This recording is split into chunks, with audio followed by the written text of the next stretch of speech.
नमस्कार दोस्तों, स्वागत है आपका एवन जे के स्टडीज़ में। आज के वीडियो में हम लेकर आए हैं हिंदी के टॉप क्वेश्चन आंसर जो सभी परीक्षाओं के लिए महत्वपूर्ण होंगे। अगर आप किसी भी परीक्षा की तैयारी कर रहे हैं तो ये वीडियो आपकी सहायता करेगी, इसलिए वीडियो को आप लोग पूरा देखें। इनमें से जितने भी क्वेश्चन के आंसर जानते हैं प्लीज़ कॉमेंट बॉक्स में ज़रूर दीजिएगा, और चैनल पर नए हैं तो चैनल को भी सब्सक्राइब ज़रूर कर लीजिए। चलिए आगे बढ़ते हैं। आज का आपका पहला सवाल है, क्रिया के जिस रूप से कार्य व्यापार का समय तथा उसकी पूर्णता अथवा अपूर्णता का बोध हो उसे क्या कहते हैं? आपके ऑप्शन से ए वाच्य, बी काल, सी वचन, डी कारक। सही जवाब है ऑप्शन बी काल। काल क्रिया का वह रूप है जो हमें बताता है कि कोई कार्य कब हुआ, हो रहा है या होगा, और क्या वह कार्य पूरा हो चुका है या अभी जारी है। अगला सवाल, पपीता किस भाषा का शब्द है? आपके ऑप्शन से ए तुर्की, बी अरबी, सी फारसी, डी पुर्तगाली। जवाब दीजिए। सही जवाब है ऑप्शन डी पुर्तगाली। पपीता शब्द पुर्तगाली भाषा है।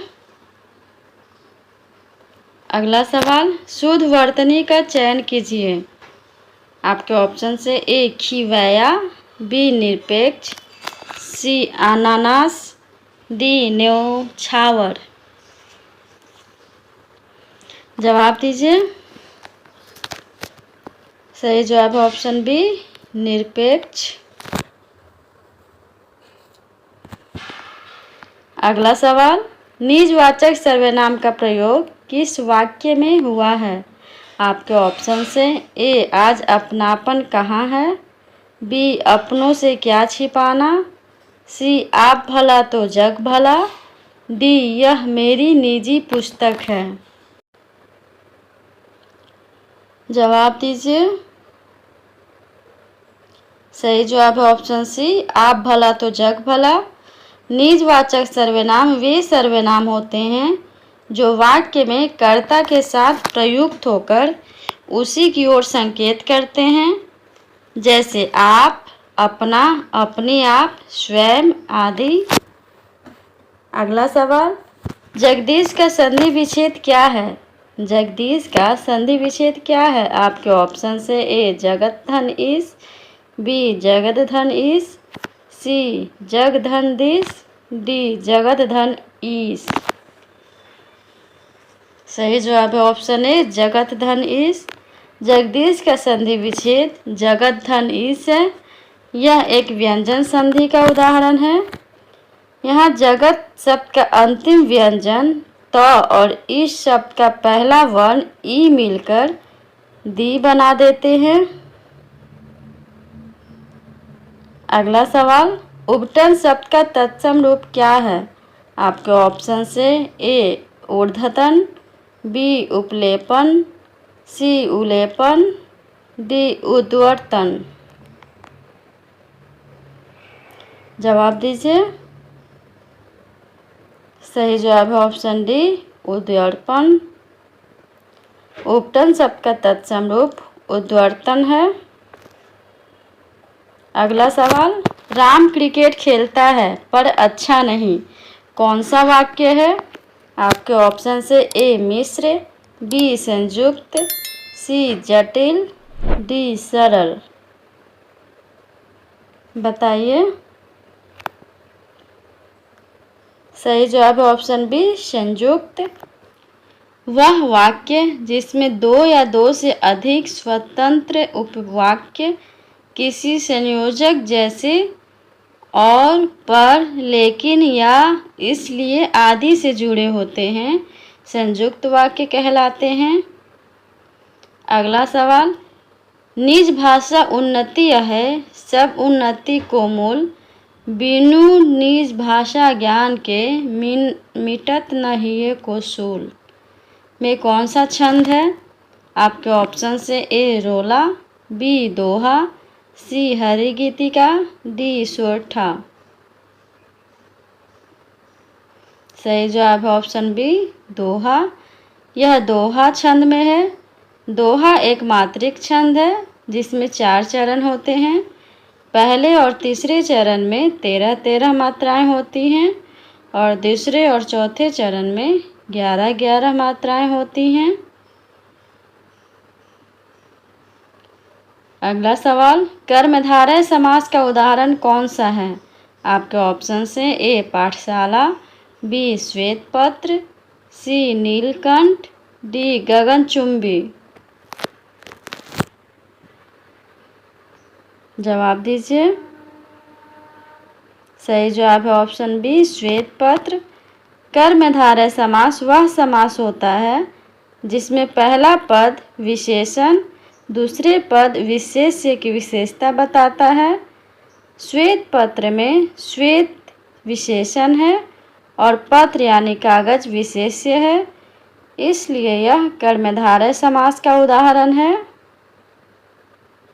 अगला सवाल, मुख बाल रवि समलाल होकर ज्वाल सा बोधित हुआ में कौन सा अलंकार है? आपके ऑप्शन से ए अतिशयोक्ति, बी उपमा, सी रूपक, डी उत्प्रेक्षा। जवाब दीजिए। सही जवाब है ऑप्शन बी उपमा।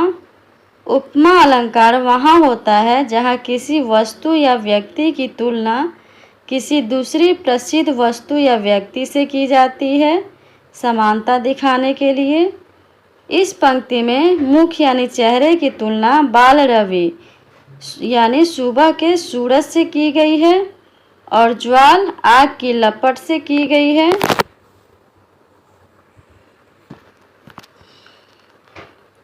चलिए आगे बढ़ते हैं।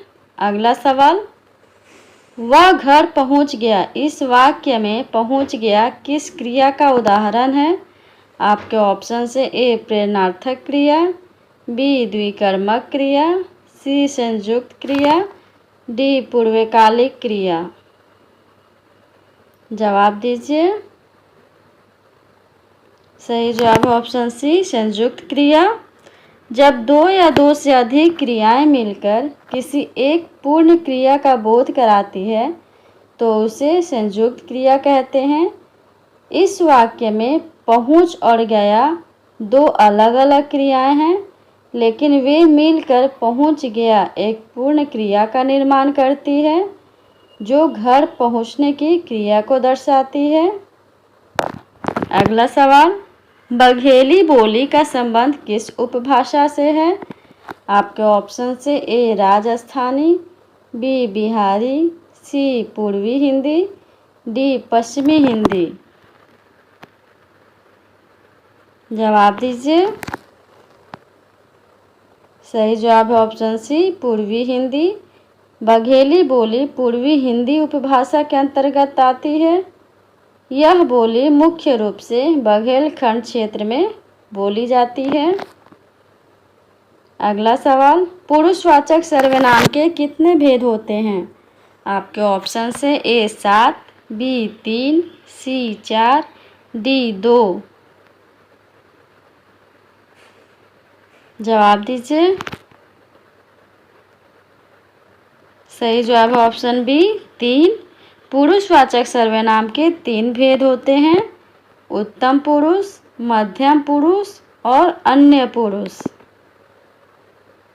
अगला सवाल है, जय पराजय में कौन सा समास है? आपके ऑप्शन से ए द्विगु, बी अव्ययी भाव, सी बहुव्रीहि, डी द्वंद्व। बताइए।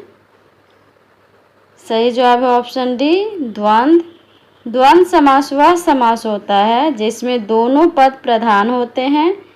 जय पराजय में जय और पराजय दोनों का समान महत्व है। जब इनका विग्रह किया जाता है तो और, अथवा या जैसे योजक शब्दों का प्रयोग होता है। अगला सवाल, प्रत्येक वर्ग का दूसरा और चौथा वर्ण क्या कहलाता है? आपके ऑप्शन से ए उत्क्षिप्त, बी महाप्राण व्यंजन, सी अनुनासिक व्यंजन, डी अल्प प्राण व्यंजन। जवाब दीजिए। सही जवाब है ऑप्शन बी महाप्राण व्यंजन। प्रत्येक वर्ग का दूसरा और चौथा वर्ण महाप्राण कहलाता है। अगला सवाल, इनमें से कौन क्रिया विशेषण का भेद नहीं है? आपके ऑप्शन से ए रीतिवाचक, बी स्थानवाचक, सी जातिवाचक, डी कालवाचक।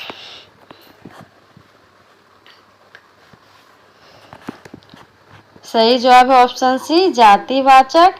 क्रिया विशेषण के चार मुख्य भेद होते हैं, कालवाचक, स्थानवाचक, रीतिवाचक और परिमाणवाचक। जातिवाचक संज्ञा के भेद हैं। अगला सवाल, दांतों तले उंगली दबाना किस भाव को व्यक्त करता है? आपके ऑप्शन से ए भय, बी आश्चर्य, सी ईर्ष्या, डी क्रोध। जवाब दीजिए। सही जवाब है ऑप्शन बी आश्चर्य। दांतों तले उंगली दबाना मुहावरा आश्चर्य, अचरज या हैरानी के भाव को व्यक्त करता है। आगे बढ़ते हैं। भौतिक का विलोम शब्द क्या है? आपके ऑप्शन से ए सांस्कृतिक, बी धार्मिक, सी आध्यात्मिक, डी राजनीतिक। बताइए भौतिक का विलोम शब्द क्या है? सही जवाब है ऑप्शन सी आध्यात्मिक। भौतिक का विलोम शब्द आध्यात्मिक है। अगला सवाल, बंदौ गुरु पद पद्म परागा, सुरुचि सुबास सरस अनुरागा में कौन सा छंद है? आपके ऑप्शन से ए बरवै, बी सोरठा, सी चौपाई, डी दोहा। सही जवाब है ऑप्शन सी चौपाई। बंदौ गुरु पद पद्म परागा एक चौपाई है जो श्री रामचरितमानस में गुरु वंदना के रूप में दी गई है। इसमें छंद का रूप चौपाई है जिसमें प्रत्येक चरण में 16 मात्राएं होती हैं। अगला सवाल, वह खाना खा रहा था वाक्य में कौन सा काल है? आपके ऑप्शन से ए संदिग्ध भूत, बी अपूर्ण भूत, सी पूर्ण भूत, डी सामान्य भूत।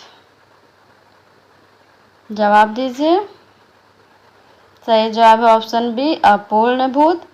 वाक्य में खा रहा था क्रिया से पता चलता है कि खाना खाने की क्रिया भूतकाल में शुरू हुई थी लेकिन पूरी नहीं हुई थी, वह अभी भी चल रही थी, इसलिए यह वाक्य अपूर्ण भूतकाल का उदाहरण है। आज के लिए इतना ही। अगर वीडियो अच्छा लगा हो तो वीडियो को लाइक और चैनल पे नए हैं तो चैनल को भी सब्सक्राइब ज़रूर कर लीजिए। धन्यवाद।